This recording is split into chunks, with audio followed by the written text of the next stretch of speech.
तर नमस्कार मित्रांनो, आज आपण बघणार आहोत एक प्रसिद्ध क्रांतिकारक यांच्याबद्दल.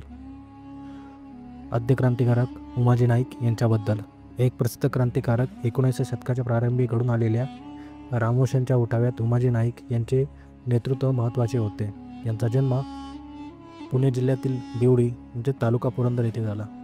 वडील दादाजी खोमणे हे पुरंदर किल्ल्याचे रखवालदार म्हणून काम करत होते. छत्रपती शिवाजी महाराजांच्या काळापासून अनेक किल्ल्यांची राखणदारी या समाजाकडे सोपण्यात आली होती. उमाजी लहानपणापासून वडिलांसोबत पुरंदरच्या रखवालीचे काम करत. आपल्या वडिलांकडून त्यांनी गोफण चालविणे, तीरकमटा मारणे, कोराड चालवणे, भाला फेकणे, तलवार व दांडपट्टा चालवणे शिकवले. उमाजी 11 वर्षाचे असताना त्यांच्या वडिलांचे निधन झाले आणि वंशपरंपरेने वतनदारी त्यांच्याकडे आली. इंग्रजांच्या सल्ल्यावरून 1803 दुसरा बाजीराव यांनी पुरंदर किल्ला रामोशीच्या ताब्यातून काढून घेण्याचा प्रयत्न केला. यावेळी रामोशींकडून कडकडून विरोध करण्यात आला. त्यावेळेस संतापलेल्या पेशव्यांनी रामोशी लोकांचे हक्क, वतने, जमिनी जप्त केल्या. उमाजींनी पेशव्यांच्या त्या अत्याचाराविरुद्ध संघर्ष केला.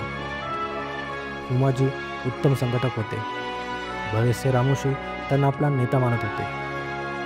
गरिबांना लुटणारे सावकार, वतनदार व जमीनदार यांना त्यांनी आपले लक्ष बनवले.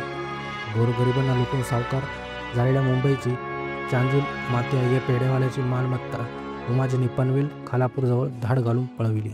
तेव्हा उमाजी इंग्रजांच्या हाती लागले व त्यांना 1 वर्षाची सक्त मजुरीची शिक्षा झाली.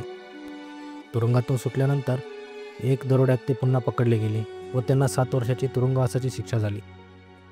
कैदेत असताना लेखन वाचन शिकले. उमाजी खंडोबाचे खूप मोठे भक्त होते. त्यांच्या पत्रावर खंडोबा प्रसन्न हे शीर्षक दिसते. त्यांचा भाऊ अमृता याने सत्तू बेरडच्या नेतृत्वाखाली इंग्रजांना बावडेच्या लष्करी खजिना लुटला. या लुटीमध्ये उमाजींची भूमिका महत्त्वाची होती. 1825 सत्तू मृत्यू पावल्यानंतर त्याच्या टोळीचे उमाजी प्रमुख झाले.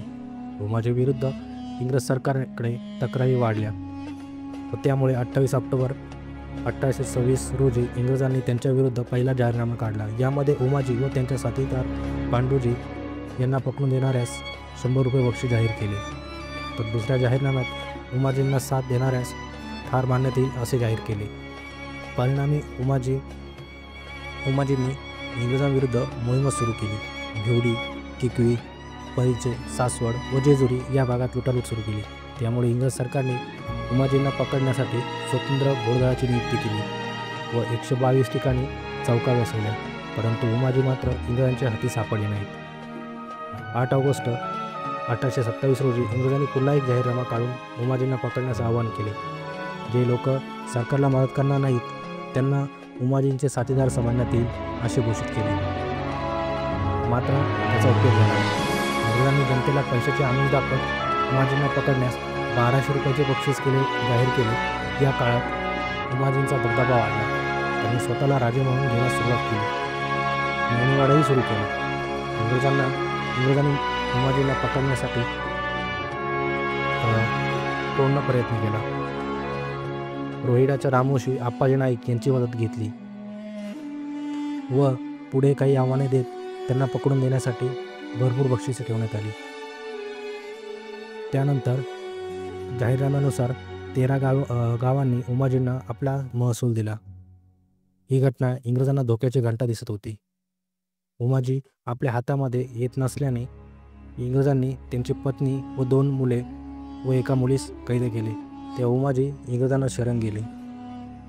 इंग्रजांनी त्यांचे सगळे गुन्हे माफ केले व आपल्या पदरी नोकरीस ठेवले.